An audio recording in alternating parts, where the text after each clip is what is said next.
రచ్చబండ ముచ్చట్లకి స్వాగతం సుస్వాగతం. అందరికీ శనార్థులు. ఎట్లున్నారు? మంచిగున్నారా? నేనైతే జబర్దస్తుగున్నా. మరి ఈరోజు రచ్చబండ ముచ్చట్ల కార్యక్రమంలో రచ్చరచ్చ చేయనికి కొన్ని వెరైటీ ముచ్చట్లు అయితే పట్టుకొచ్చిన. మరి ఇంకెందుకు ఆలస్యం, ముందుగాలైతే ముఖ్యాంశాలు చదువుకొని గట్టెనక వార్తలు చూపించేద్దాం. చలో మరి.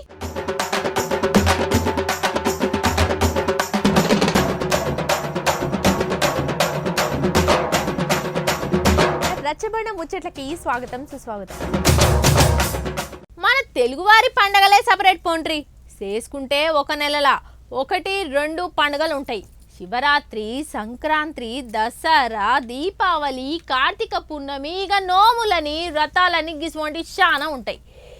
ఓగవన్నీ చెప్పాలంటే బొచ్చ టైం పడుతుంది. ఇక ఇట్లా పండగలకు ఇల్లంతా శుభ్రం చేసుకొని గోమూత్రం జల్లి శుద్ధి చేసుకుంటారు చాలా మంది. ఈ గోమూత్రంతో శుద్ధి చేసుడు గుళ్ళో గోపురాలు ఇండ్లలో వేస్తుండొచ్చు, కానీ గవర్నమెంట్ ఆఫీసులలో సుతా గోమూత్రం జల్లి శుద్ధి చేసిన ముచ్చట మీరేనారన్న చూసినారులా? చూడకుండొచ్చురు. ఇప్పుడు చూపిస్తా మరి. కష్టం చేసి చెమటోడిచి ఆయనంత కండ కరిగించి 4 రూపాయలు వెనకకేసి ఇంట్లోకి ఏమైనా పైసలు ఇస్తేనే ఇజ్జత్ ఉంటది, ఇలువ ఉంటది. గట్ల ఇంట్లోనే గట్లుంటే ఇగో ప్రభుత్వ ఉద్యోగం చేసేట ఆయన, ప్రజలకు సేవ చేసేట ఆయన ఏం పనులు చేయకుంటే ఎట్లు ఇలువిస్తారు? మరి ఇయ్యరు కదా. అంటే ఏమైందో చూడుర్రి. తాడిపత్రి మున్సిపల్ కమిషనర్ రవి బదిలీ కావడంతో స్థానిక టీడీపీ కౌన్సిలర్లు ఏం చేసిరంకురు? అరే బదిలీ అయితే ఎవరన్నా ఆదపడతారు, సన్మానాలు చేస్తారు, దండలు వేస్తారు, ఏడుస్తారు. కానీ గీళ్ళేంది సంబరాలు చేస్తున్నారు చూడు రూపాయి. అరే అరే గమ్మతే ఉన్నది కదా. కమిషనర్ కార్యాలయ గదిని గోమూత్రం చల్లి ఆయనతో శుభ్రం చేసుకున్నారట. నువ్వు పీడ పోయింది అన్నట్టుగానే. అరే గింత కోపం ఎందుకు కావచ్చు అనుకుంటుర్లే. అయితే ఆయన అధికారిగా ఉన్నప్పుడు తాడిపత్రిలా గింత ముళ్ళు తీసి ముళ్ళు అటు పెట్టలేదట, పుల్ల తీసి ఇటున్న పుల్ల అటు వేయలేదట. అభివృద్ధి పనులు ఏం చేయలేదన్నట్టు. ఇక తాడిపత్రి మొత్తం వెనకబడిపోయింది అనుకుంటా అధికారులు అక్కడ ఉన్న నేతలు సుత ఆరోపించారు అన్నట్టు. ఎమ్మెల్యే పెద్దారెడ్డికి కనుసన్నల్లో పని చేస్తూ టౌన్ అభివృద్ధికి అడ్డుపడ్డారు అనుకుంటా మండిపడ్డారు వీళ్ళు. అయితే మునుపు ఎన్నో అవార్డులు సొంతం చేసుకున్న మున్సిపాలిటీని అట్టడుగు చేర్చిండి అన్నట్టుగా కోపం మీద ఇగో నేతలైతే గిట్లా ఆరోపించుకుంటా గోమూత్రం చల్లుకుంటా శుద్ధి చేసిరు అన్నట్టు. ఆయన పోయినందుకు మంచి పని అయింది అన్నట్టుగానే ఇగో లేడీస్ సుతా ఉన్నారు చూడుర్రి. అందులో ఎంత ముద్దుగా చల్లుతున్నారు ఆయన మామిడాకు పట్టుకొని. కానీ చాలా మంది అంటారు, ఏమంటారు అంటే ఎంత అభివృద్ధి చేయకపోతే గింత కోపమా వీళ్ళకు, మరీ గోమూత్రం చల్లి శుద్ధి చేసుకోవాల్సిన అవసరం ఏముందని ఇంకా కొంతమంది అంటున్నారు. కానీ గమ్మతే ఉంటాయి పోండ్రి. నిరసనలు, ఆయనత ధర్నాలు, రాస్తా రోకలు చేసుడు, ఇగో గిట్లా ఆరోపించుడు సుతా ఎంత గమ్మత్ చేసిరో చూడుర్రి. మరి ఈయన పోయిండు కానీ ఇప్పుడు వచ్చేటాయన కొత్త ఆయన తాడిపత్రికి మున్సిపల్ కమిషనర్ ఎవరు వస్తారో కానీ ఆయన సుతా పనులు చేస్తాడా చెయ్యడా, లేకుంటే మళ్ళీ ఇట్లనే గోమూత్రం చల్లిపించుకుంటారా చూడాలి. ఈరోజు మనం అంటే మేమంతా తెలుగుదేశం పార్టీ కౌన్సిలర్లమంతా జేసీ ప్రభాకర్ రెడ్డి గారి ఆదేశంతో ఈరోజు శుద్ధి చేసుకుంటున్నాము. మనకు పండుగ వచ్చింది కాబట్టి ముగ్గులు వేసుకున్నాము, అదేవిధంగా శుద్ధి చేసినాము. మున్సిపల్ కమిషనర్ గారు ఆయన సక్రమంగా విధులు నిర్వర్తించింటే ఇప్పుడు మనం ప్రజలంతా కష్టపడే పరిస్థితి వచ్చేది కాదు. ఆయన విధులు సక్రమంగా నిర్వర్తించకుండా ఎమ్మెల్యే మాటలు వింటూ, అట్లే షాడో ఎమ్మెల్యే మాటలు వింటూ మన తాడిపత్రి ప్రజలంతా కష్టపడే విధంగా చేసినాడు.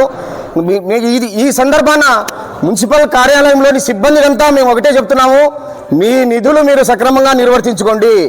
షాడో ఎమ్మెల్యేకి భయపడే అవసరమే లేదు. షాడో ఎమ్మెల్యే అంటే ఎమ్మెల్యే నీడ. 2 నెలల్లో ఎమ్మెల్యే గారే తొలగిపోతారు. ఎమ్మెల్యే తొలగిపోతే ఆయన నీడ ఎక్కడి నుంచి వస్తుంది? అందుకు మీరంతా భయపడవలసిన అవసరం లేదు. మీ నిధులు మీరు సక్రమంగా నిర్వర్తించాలని మీ విధులన్నీ మేము కోరుకుంటున్నాము. కమిషనర్ గారు పోయినందుకు ఇప్పుడు వచ్చే కమిషనర్ గారు ఎవరికి భయపడరు. ఎన్నికల సమయం కాబట్టి, ఎన్నికల కమిషన్ కనుసంధానంలో ఉంటారు కాబట్టి మన తాడిపత్రి ప్రజలు బాగుంటారని మేము ఆశిస్తూ సెలవు తీసుకుంటున్నాం.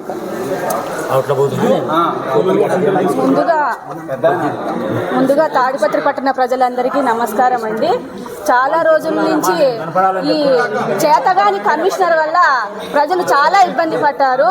అదేవిధంగా స్వచ్ఛ భారత్లో ఎన్నో అవార్డులు కైవసం చేసుకున్న మన మున్సిపాలిటీకి చెడ్డ పేరు తెచ్చే విధంగా ముఖ్యంగా ఎమ్మెల్యే గారైతేనేమి, ప్రస్తుత ఎమ్మెల్యే గారైతేనేమి, ఆయన తొత్తుగా పనిచేసిన షాడో ఎమ్మెల్యే సూర్యనారాయణ రెడ్డి గారైతేనేమి, అదేవిధంగా కమిషనర్ గారు గారైతేనేమి తప్పుదో పట్టించి ప్రజలకు చాలా ఇబ్బందులు గురిపాలు చేసినారు.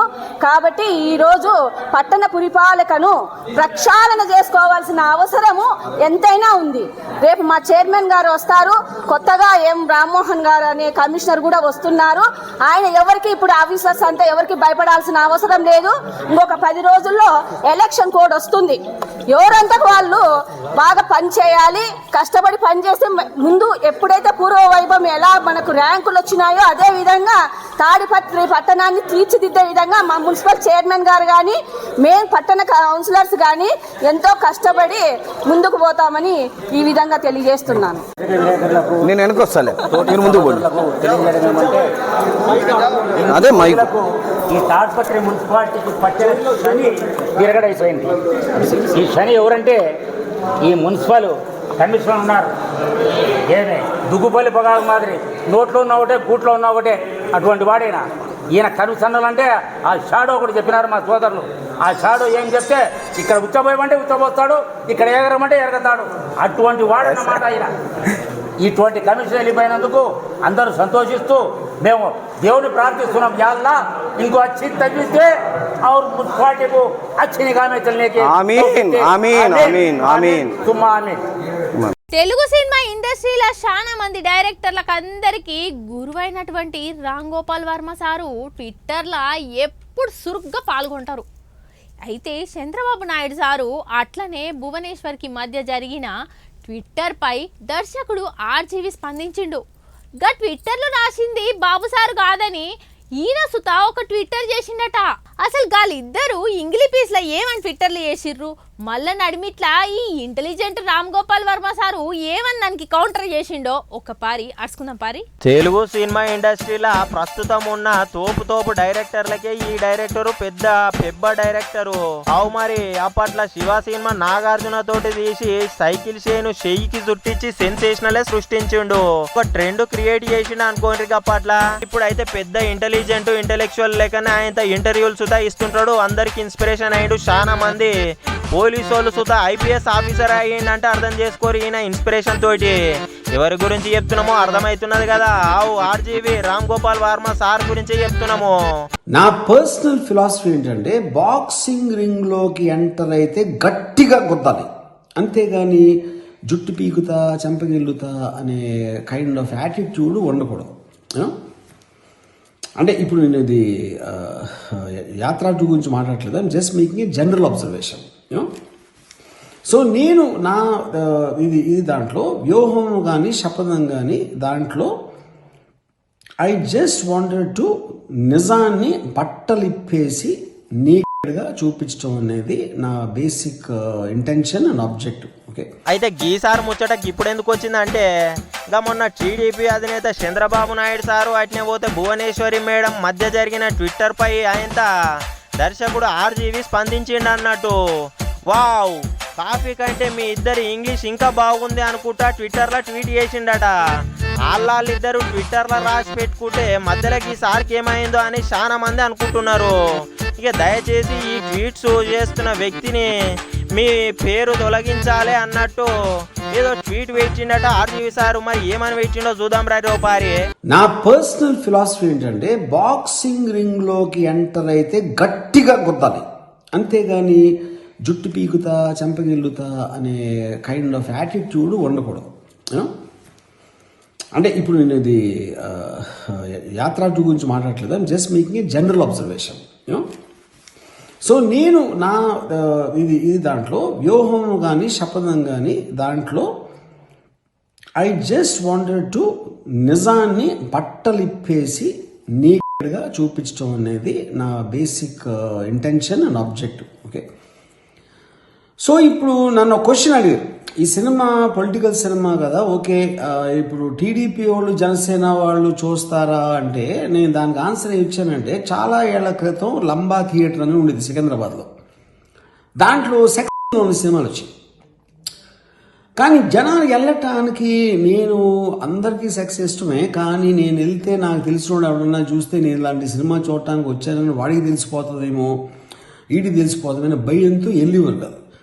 కానీ లంబా థియేటర్ ఒక గొప్ప ప్రజాసేవ ఏం చేసిందంటే ఏ సినిమాల్లో ఉన్నాయి అనేది మన జనాలకి తెలియటానికి ఒక ఇన్ఫర్మేషన్ బ్యూరో లాగా తయారయ్యి వాళ్ళు వేరే వేరే ఆటల్లో అక్కడక్కడ చూసుకున్నారు. సో సిమిలర్గా నేను రోజు రేపు పొద్దున్న పాన్ చూసినట్టు టీడీపీ వాళ్ళు జనసేన వాళ్ళు వ్యూహం అనే సినిమాని ఎవ్వరికీ తెలియకుండా వాళ్ళ బాత్రూంలో చూసుకుంటారు అనేది నా ఉద్దేశం. కానీ మీరు అంటే న్యూట్రల్గా ఎవరి పార్టీ కామెంట్స్ వాళ్ళు కాకుండా మీకు అవసరం లేదు, ఎందుకంటే మీరు పబ్లిక్గా అందరితోటి లివింగ్ రూమ్లో చూడొచ్చు. టీడీపీ జనసేన వాళ్ళు బాత్రూంలో చూసుకుంటారు. ఇది ఇన్ఫర్మేషన్. సో వ్యూహం అనేది ఫిబ్రవరి 23 వస్తుంది అండ్ శపథం March 1 వస్తుంది. మీకు ఇష్టం ఉంటే చూడండి, లేకపోతే మానేయండి. అగనాట దయచేసి ట్వీట్ చేస్తున్న ఈ వ్యక్తిని మీరు తొలగించండి అనుకుంటా ట్విట్టర్లో ఆయన రాసి పెట్టిండు. అయితే చేసింది లోకేష్ అనుకుంటున్నా అని అట్లా కూడా రాసిండట నువ్వు. అయితే తెలుగు ప్రజలకు మీరు నాయకులుగా ఉన్నప్పుడు మీరు ఇంగ్లీష్లో ట్వీట్ చేయడం ఎంతవరకు సమంజసం అనుకొచ్చిండు. ఏందో ఏమో నాకే అర్థం కావట్లేదు అంటుండు. మరి సార్కి ఇంగ్లీష్ రాదా లేకపోతే జనాలకి ఇంగ్లీష్ రాదా ఏంది అని నెత్తి గుడ్డుకుంటుండొచ్చు చూసిన వాళ్ళు. అయితే అగో ఇంకో ముచ్చట ఏం రాసిండో చూడుర్రి. మీరు ట్వీట్ రాసిరు బాగానే ఉన్నది ఆ ఇంగ్లీష్లో, కానీ ఆ గిరిజన సోదరులే మీ ఇంగ్లీష్ను అర్థం చేసుకోవాలని ట్విట్టర్లో రాసి పెట్టిండట ఆర్జీవీ సారు. ఎంతైనా కానీ ఆర్జీవీ సారు గట్సే వేరు పోండ్రి. ఎంత పెద్ద వాళ్ళని సైతము ట్విట్టర్లో ట్వీట్ చేస్తుంటాడు, విమర్శలు కురిపిస్తుంటాడు. ఘటన చేసినట్టు చంద్రబాబు నాయుడు సార్ మీద సుధా. హిందూ ముస్లిం బాయ్ బాయ్ అనే నినాదానికి న్యాయం జరుగుతున్నట్లు అనిపిస్తుంది. ఎంతసేపు కుల కల్లోలాలు మత కల్లోలాలతోటి వ్యత్యాసాలతోటి గొడవలతోటి పంచాయలతోటి నడుస్తున్న మన దేశంలో ఇటువంటి వారు కూడా ఉన్నారా అంటే డౌట్ వస్తుందిలే. కానీ ఈ వార్త చూసినాక గసువంటి డౌట్లు రావు. ఎందుకనంటే అయోధ్య రామ మందిరానికి ఒక ముస్లిం ఖైదీ విరాళం ఇచ్చి పంపిండంటులా ఆయన జైల్లో చీపురు కట్టబట్టి పనిచేసే కష్టపడి సంపాదించిన పైసలు ఒక జైలర్ తోటి రామ మందిరానికి చేర్చిండట. ఇంతకు మరి ఆ ముస్లిం ఖైదీ ఎవరు, ఎందుకని పంపిండో అరుచుకొద్దాం పారి. ఏడాదిలో 2 సార్లు జెండా పండుగ జరుపుకుంటాంగానుల్లా. 26 జనవరికి లేకుంటే 15 ఆగస్టుకు ఇక స్కూల్ పోరగాళ్ళు ఆయన బళ్ళల్లా లేకపోతే పెద్దోళ్ళు ఊర్లల్లా కమిటీ వాళ్ళ కాడ జెండాలు ఎగిరేసుకుంటా నినాదాలు సుతా ఇస్తారు. హిందూ ముస్లిం బాయ్ బాయ్ అనుకుంటా. ఈ నినాదానికే న్యాయం జరిగినట్టు అయ్యింది పోండ్రి. ఎందుకనంటారా, ముస్లిం సోదరుడు ఆయన కులమత భేదాలు నశించాలి నిర్మూలించాలి అన్నట్టుగానే ఏం చేసిండో చూడురో పారి. అయితే రామ మందిరానికి చెప్తా మినూరి అసలు ముచ్చట. రామ మందిరానికి ముస్లిం ఖైదీ విరాళం పంపిండట. ఇంటుంటేనే గూస్ బంప్స్ వస్తున్నాయి. అవు మరి నిజంగానే ఇంతకు ఏడ జరిగింది, ఎవరైనా ఖైదీ ఎవరు అని తెలుసుకుందాం రండి. అయితే అయోధ్య రామ మందిరానికి ఒక ముస్లిం ఖైదీ విరాళం ఇచ్చిందని చెప్పినాం కదా, మత సామరస్యాన్ని చాటుకున్నాడు అన్నట్టు. ఫతేపూర్ జైలులో ఖైదీగా ఉన్న ఈ జియా అయింత ఉల్ హసన్ అనే పేరున్న ఈ ఖైదీ జైలులో సీపర్గా పనిచేసేటోడు అన్నట్టు, ఊడ్చేటోడు.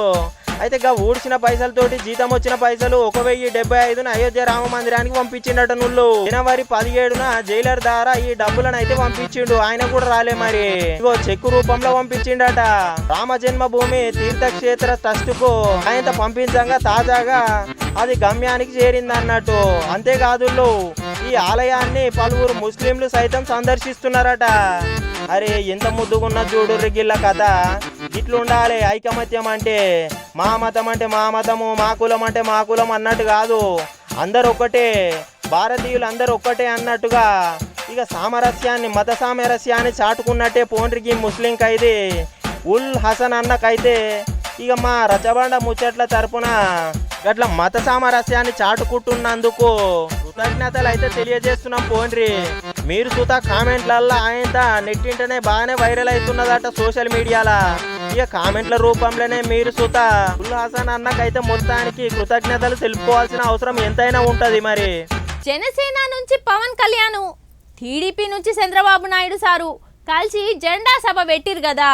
అయితే ఇక జెండా సభలో మాట్లాడుకుంటా పవన్ కళ్యాణ్ సారు స్పీచ్లో ఫైర్ అయ్యి ఏమన్నాడంటే, సీట్ల సర్దుబాటు పవన్ కళ్యాణ్ ఘాటుగానే స్పందించిండంట. ఏమనంటే, మన వాళ్ళు మనకే వేలెత్తి చూపడం మంచిది కాదు, ముందు మనం అందరం కలిసి యుద్ధం చేద్దాం, తర్వాత మాట్లాడుకుందాం అంటూ నన్ను తప్పు పట్టొద్దు. 10 ఏళ్ళలా నన్ను అర్థం చేసుకుంది మీరు ఇంతేనా, నన్ను ప్రశ్నించడం మానేసి నాతో కలిసి యుద్ధం చేయరు అనుకుంటా. టీడీపీ పార్టీ నుంచి చంద్రబాబు నాయుడు సారు అటెంక జనసేన పార్టీ నుంచి power star Pawan Kalyan sir ఇద్దరు కూడి 2 జెండాలు ఒకతాన జెండా అనే సభ పెట్టారు కదా. మొన్న వార్తా సుతా వేస్తాం కదా. అయితే ఇగో జెండా సభలో మాట్లాడుకుంటా పవన్ కళ్యాణ్ సార్ ఏమన్నాడో ఇన్నూరు రూపాయలు చెప్పు సారు. ఎవరికుంది ఓపిక? ఈ దేశం కోసం సగటు మనిషి కోసం కన్నీళ్లు కార్చే శక్తి ఉందా ఎవరికన్నా?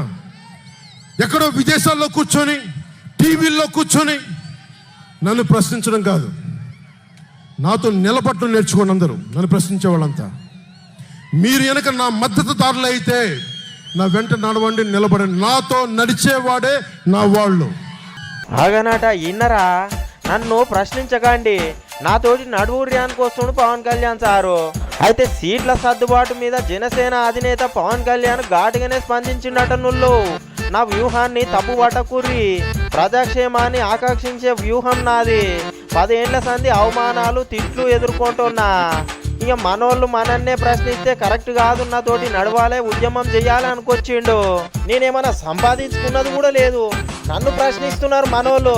నిజంగా మీరు నా మీద నమ్మకదారులు అయితే నన్ను ప్రశ్నించకండి, నా ఎంట నడువుర్రి. నాతో పాటు ఆయన నన్ను ప్రశ్నించడం కాదు, నాతోటి యుద్ధం చేయాలనుకొచ్చిండు.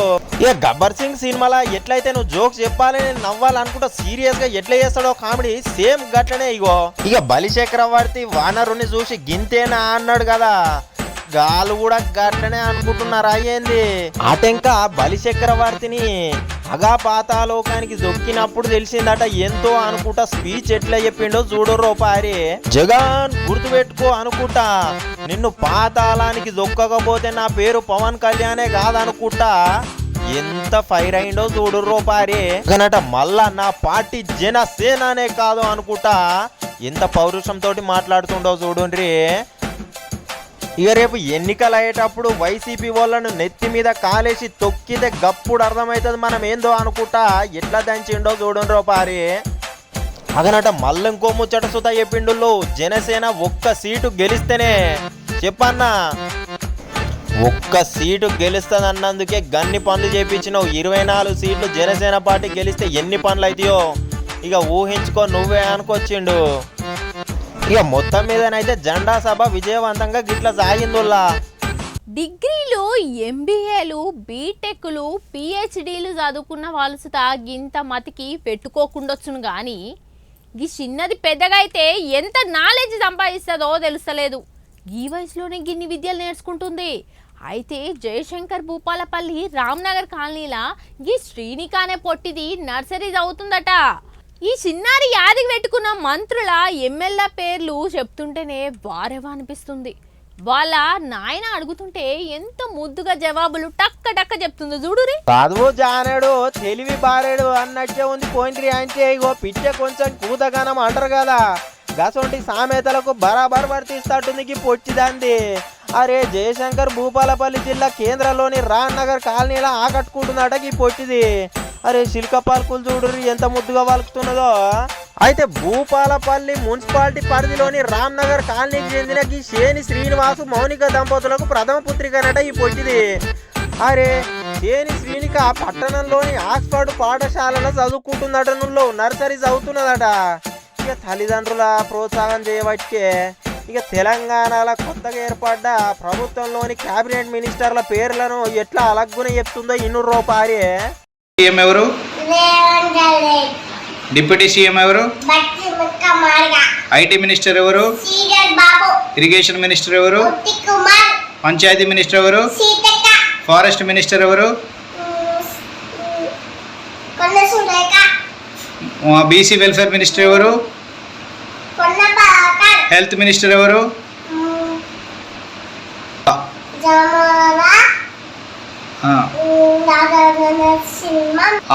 ఆర్ఆర్బి మినిస్టర్ ఎవరు?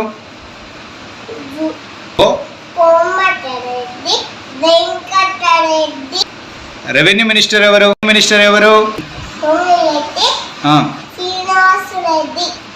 అగ్రికల్చర్ మినిస్టర్ ఎవరు? ఎక్సైజ్ మినిస్టర్ ఆగా చూసిరా ఇట్లా పేర్లు చెప్పుకుంటూ అందరిని అబ్బురపరుస్తున్నదట. నువ్వు అరే అటు తెలంగాణ సీఎం రేవంత్ రెడ్డితో సహా ఆయన క్యాబినెట్లో ఉన్న 12 మంది మంత్రుల శాఖలు, ఆ శాఖలకు సంబంధించిన మంత్రుల పేర్లను ఇగో ఎట్లా వారికి ఇస్తుందో చూడుర్రి. శాఖ పేరు, మంత్రి పేరు అడగంగానే ఇక ఆటంక చెప్తూనే ఉన్నది ఆన్సర్ ఉట్టుగానే. అరే గింత బుడ్డ మైండ్లో గంత పెద్ద పేర్లు ఎట్లా యాది పెట్టుకొస్తుండొచ్చు ఈ పొల్ల అని చూస్తున్నారు చాలా మంది. చూసిన వాళ్ళు అయితే ఆయన తారీఫ్ చేస్తున్నారు. మరి ఇక ఈ చిన్నారి తల్లి చెప్తున్న ఆన్సర్లను చూసి అందరు వారే వా అనుకుంటున్నారు. అరే కితాబిస్తుండగా చిన్నారి తెలివితేడలకు తల్లిదండ్రులు మురిసిపోతున్నారు చూడండి. ఓ పక్క మన పోరగాళ్ళు ఉంటారు గొర్ర గొర్ర గుంజుకోపోయినా కానీ ఆయన కింద పడి కొడతారు, కానీ బడికి పోమంటే పోమంటారు. ఈ పొట్టిదాన్ని చూసన్నా నేర్చుకోవాలి మన పోరగాళ్ళు. అరే ఎంత ముద్దుగా చదువే చదువుకుంటుంది, ఇక్కడ జనరల్ నాలెడ్జే సంపాదిస్తుంది. పెద్దగా అయినాక ఎంత తెలివితేటలు వస్తాయో అనుకుంటారు చూసిన వాళ్ళు అయితే. ఇక లయ్యమ్మని అయితే మురుసుడు కాదనుకోండి. చూసేది కదా ఇయాల్టి రచ్చబండ ముచ్చట్ల వార్తలు. మరి రేపొచ్చే రచ్చబండ ముచ్చట్లో మళ్ళీ కలుసుకుందాం. అంతవరకు సెలవు మరి.